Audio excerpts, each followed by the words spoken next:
It's time to talk about Season 3 of Orange is the New Black. Now, if you haven't finished the season yet, stop watching this, but make sure you come back to this after you're done, because I'm going to have some spoilers here. Now, saying first, I did enjoy the first 2 seasons of Orange is the New Black, but I never thought it was award-worthy. I mean, the caliber of shows that we have on TV now, I think Orange is the New Black is a very good show, and a very unique show. I just don't think it's on the level of the other series that we have that should be winning awards. Now, I know it's been on the comedy side of award shows, and I don't think it's really funny enough to compete with the Veeps or the Modern Families of the world.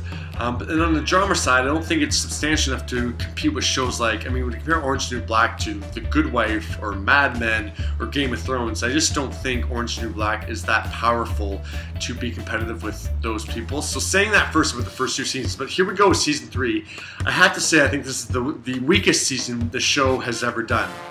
Now, I will praise the show that it has. There's no other show on TV that has the amount of characters that Orange is the New Black has and focuses on all of them. I think, yeah, Game of Thrones is a lot of characters, but I don't think that show treats as many characters as Orange is the New Black does as almost main characters. We focus on different people in different episodes, and I don't even know how big that cast is. I mean, I feel like it's got to be like 20 people, right, that get kind of substantial roles in Orange is the New Black. So that's a very unique aspect of this show.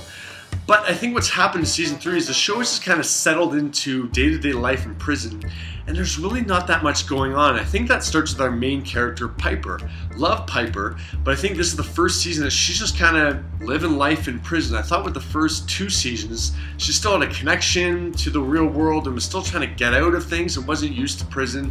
Now she's kind of used to it, and it's all become a little bit blah. She had a little bit of plot line, but yeah, she's just trying to run her business inside the prison.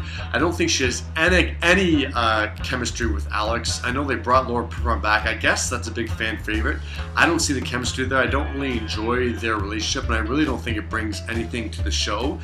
And the other thing that happened in Season 3 is that we started focusing on some of the minor characters, and they started getting these flashbacks that I never would have expected to get a flashback on, like Norma or Leanne. And after seeing it, I don't really see what it really added to the show. In other aspects, we did get some standout moments. I thought Laverne Cox had her best season ever on this show. I know she wasn't nominated for an Emmy for Season 2, because yeah, she really didn't have that big of a role, but she should absolutely be nominated for Season 3. She was incredible. She should probably take Uzo Aduba's nomination. If Uzo Aduba, I like Uzo Aduba, I don't get how she's winning awards for this role. She's very good, but I just don't think it's a big enough role to win awards. I think she won the SAG over like Julia Louis-Dreyfus and Amy Poehler last year, which is a little bit crazy to me. But yeah, Uzo doesn't have that big a role in Season 3. Laverne Cox has a much more powerful role. So hopefully she gets nominated for awards. And yeah, Kate Mulgrew continues to do great work. And actually, I really like Taryn Manning's character this Season 2. I didn't like her at all in Season 1. I was hoping that fight that she had with Piper, I was hoping that Piper actually killed her. But she wasn't really in it that much Season 2. But she had an interesting role in Season 3, and I actually kind of liked her. So that was a plus for Season 3. And I did like Diaz with her mom, with Mary Steenburgen coming here. That was interesting. I did miss Matt McGorry Bennett, the prison guard. Of course, he probably couldn't be on the show that much because he was doing How to Get Away with Murder at the same time, so I think he was only in the premiere of the season. I missed his character. But yeah, I just found that some of the flashbacks really weren't that necessary, and I feel like what's happening with this show is what was happening with Lost in Season 3 too.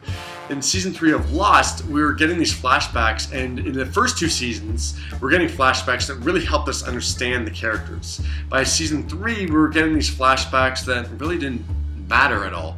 But then Lost totally flipped the book on us with the Season 3 finale and showed us a flash forward, and that totally changed the game for that show and really helped that show. Of course, we don't have that kind of revelation in Orange is the New Black, so I'm not really sure where they go from here with the flashbacks. I think they need to drop the flashbacks. I don't think they're bringing anything to the show anymore. I do find at least some of the stuff in the prison is interesting, but I'm not finding that really the flashbacks at this point are giving us much new information about these characters that's really valuable, that really increases our enjoyment of the show. So drop the flashbacks. This is still a decent show, but I just found myself so bored watching most of the season. I found when it first came out, I watched like the first 4 episodes almost right away within the first weekend, and then I really struggled to get through like the next 5. I watched them over the next like month. I'm like, all right, I gotta watch another episode of the show.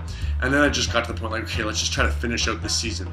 I do think the last 2 episodes of the season were much more interesting. We had the kind of the climax of Laverne Cox's storyline, the baby storyline, Piper's business that kind of unraveled on her. And then the finale had some really interesting stuff too. It set up a lot of plot lines that kind of all came to a climax, so it was more interesting. We had a really nice moment. I won't even spoil that, but yes, the final moments of season 3 were enjoyable. Nothing crazy impactful, but it was a nice moment for the cast. So yeah, this is still a solid show, but it feels like the show's spinning its wheels a little bit. I think it needs to do something drastic in season 4 to keep us interested. So if you disagree with me, I want to hear from you. I would give season 3 of Orange is the New Black a B.